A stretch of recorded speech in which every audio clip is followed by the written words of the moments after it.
Not everything we hold on to is meant to stay. Sometimes the hardest part is not losing, but accepting that something must be let go. There was a time I held on too tightly to something that no longer felt right, to someone who didn't want to stay, to a dream that brought more stress than joy, to a feeling I carried alone. I thought the harder I tried, the more it would work out.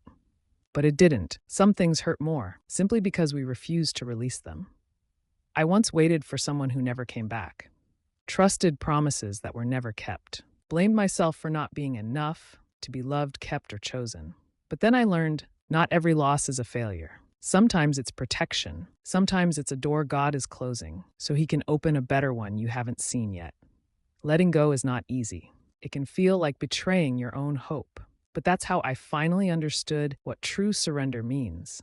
I learned that love is not always about holding on. Sometimes it's about being brave enough to walk away. I learned that growth sometimes means distance from what no longer nourishes your soul, even if it once made you smile.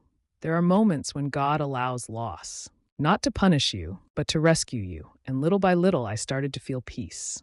Not because everything went my way, but because I stopped forcing. I stopped blaming. I started accepting. Now I no longer measure my worth by who stays or who leaves. I know I am worthy, not because I am loved by others, but because I have learned to love myself.